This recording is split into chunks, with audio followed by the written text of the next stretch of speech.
5월 30일 화요일 주님의 교회 말씀 묵상입니다.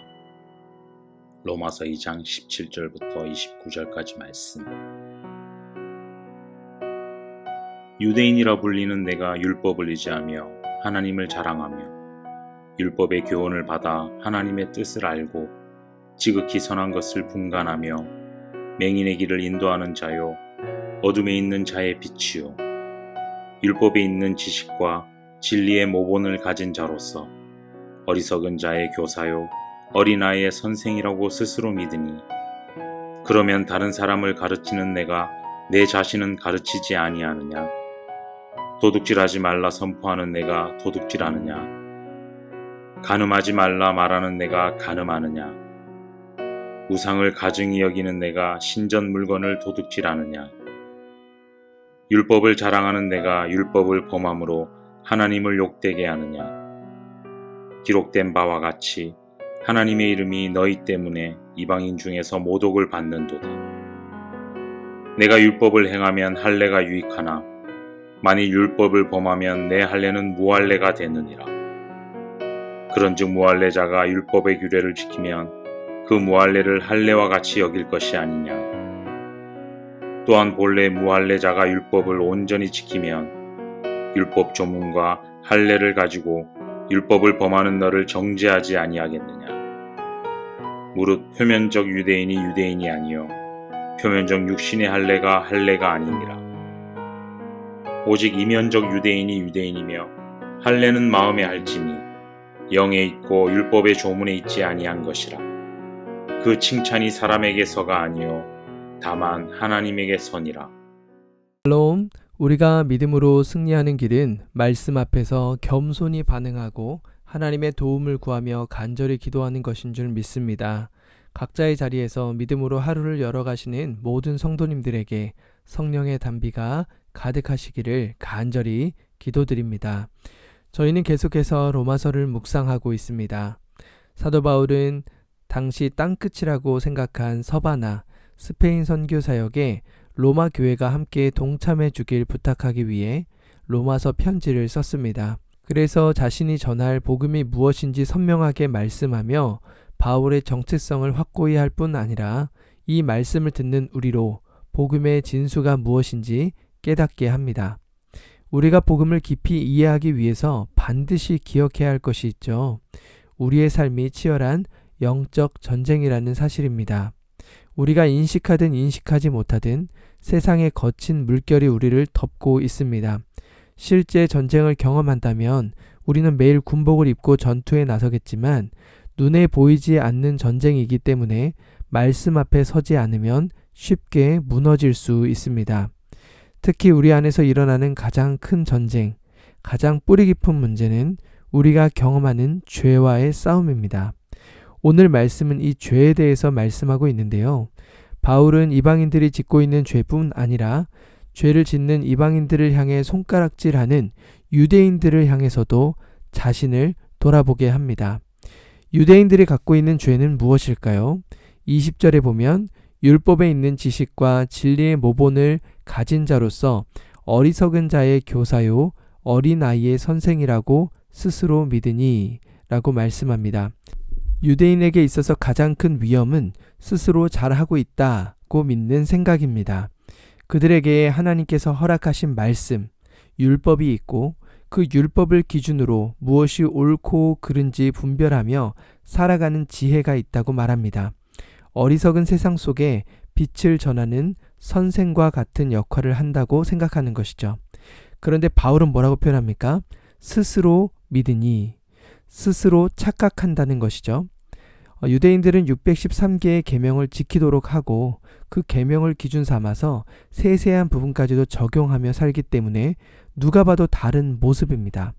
다른 사람들도 유대인들은 뭔가 다르다 칭찬의 말을 듣기도 합니다. 그러다 보면 스스로도 괜찮다는 착각을 갖게 되는 것이죠. 우리의 모습은 어떻습니까? 스스로 괜찮다는 착각에 빠진 모습은 없으신가요? 보이지 않는 영적 싸움에서 스스로 괜찮다, 이 정도면 됐다는 말은 불가능합니다. 오직 전쟁이 멈췄을 때만 가능한 말인 것이죠. 유대인이라는 말 대신 그리스도인이라고 불리는 것으로 바꾸게 되면 본문이 더 와닿습니다. 하나님의 자녀라고 부름을 받고 매주 말씀을 듣고 믿음으로 살아가며 선한 것을 분별하고 많은 헌신과 섬김의 자리에 있기 때문에 이 정도면 충분하다고 느끼는 착각이 있다는 것이죠. 정말 그럴까요? 죄에 대한 감각에 무뎌지면 우리도 모르는 사이에 더 쉽게 빠지게 되는 죄의 특성을 반드시 기억해야 합니다. 그래서 기도하는 자에게 하나님께서 어떻게 응답하신다라고 말씀하시냐면 아무것도 염려하지 말고 오직 모든 일에 기도와 간구로 하나님께 아뢰면 그리하면 너희의 마음과 생각을 지켜주신다라고 말씀하십니다. 우리 안에 굳어버려서 죄에 무감각하지 않도록 죄에 민감한 마음과 하나님 앞에 겸손한 생각을 심어주시고 스스로 무너지지 않도록 보호해 주신다는 것입니다. 끊임없는 전투 자세를 유지해야 한다는 것이죠. 이어서 바울은 그들의 가르침과 삶 속에 차이를 지적하고 있어요. 21절입니다. 그러면 다른 사람을 가르치는 내가 내 자신은 가르치지 아니하느냐? 도둑질하지 말라 선포하는 내가 도둑질하느냐?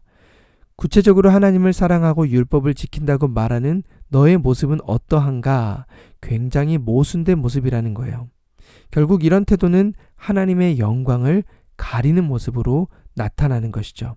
너희 때문에 이방인 중에서 모독을 받는도다. 세상 사람들은 예수님의 사랑, 예수님의 희생을 욕하지 않습니다.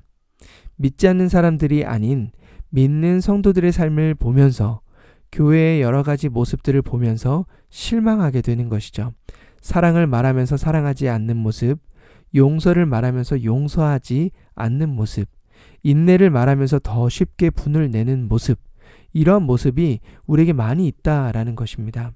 모순된 태도를 벗어버리고 아는 것과 삶의 모습이 같아야 한다라는 것을 강조하는 것이죠. 그렇다면 우리가 죄 없이 완벽하게 살아갈 수 있다라는 말인가? 그럴 순 없죠. 완벽한 삶을 살라는 것이 아닙니다. 예를 들어 설명한 것이 할례에 대한 이야기죠. 유대인들이 태어난 지 8일이 되면 할례를 행합니다. 아브라함과 하나님의 언약의 증표죠. 그런데 할례를 예를 든 이유가 무엇이냐면 혈통상으로 할례를 행했다 할지라도 그러한 삶을 살지 못한다면 무할례자와 무엇이 다르겠느냐라는 것이죠. 더 중요한 것은 육체의 할례를 받는 것이 핵심이 아니라 우리의 마음에 할례를 받는 것이 중요하다라는 거예요. 29절은 이렇게 이야기합니다. 오직 이면적 유대인이 유대인이며 할례는 마음에 할지니 영에 있고 율법 조문에 있지 아니한 것이라. 그 칭찬이 사람에게서가 아니요 다만 하나님에게서니라. 이면적 유대인이 유대인이며 할례는 어디에 해야 된다라고 이야기합니까? 마음에 해야 한다라고 이야기합니다. 마음으로 죄를 깨닫고 하나님의 은혜를 구하는 자세, 날마다 주님을 바라보며 자신의 죄에 대해서 끊임없이 씨름하는 마음의 태도를 이야기합니다. 그래서 시편 51편 17절은 우리에게 이렇게 말씀하죠. 하나님께서 구하시는 제사는 상한 심령이라. 하나님이여 상하고 통회하는 마음을 주께서 멸시하지 아니하시리이다. 자신들의 의로움에 사로잡혀 스스로 할례를 받았다. 종교적인 의식을 치르고 있다. 율법을 맡았다. 이것이 믿음의 온전한 모습이 아니라는 것이죠. 가장 중요한 태도는 상한 심령의 마음으로 우리의 마음의 할례를 행하는 것을 이야기합니다. 연약해서 죄 가운데 넘어질 때가 있더라도 하나님 아버지 긍휼히 여겨주십시오. 도와주십시오. 하나님을 바라보는 그 태도, 그것이 우리에게 너무나 필요하다라는 거예요. 우리 자신에게만 집중할 때 빠지게 되는 두 가지 반응이 있죠. 실패할 때에는 자기 연민에 빠져서 헤어나오지 못하는 경우가 있습니다. 혹은 어떤 일에 성공했을 때 자기의 교만에 빠지게 되는 것이죠. 이 모든 것은 자신에게 집중했을 때 나타나게 되는 현상입니다. 우리가 집중해야 하는 것은 우리 자신이 아니라 하나님을 바라보며 나아가야 하는 줄 믿습니다. 매 순간 죄와의 싸움이 있음을 기억하면서 스스로 착각에 빠지는 것이 아니라 오직 우리에게 죽음을 이기게 하시고 승리케 하시는 하나님의 은혜에 빠져 살아갈 수 있기를 주님의 이름으로 간절히 축원합니다. 함께 기도하겠습니다. 하나님 아버지, 오늘도 우리에게 주님을 바라볼 수 있는 믿음의 눈을 열어 주시옵소서.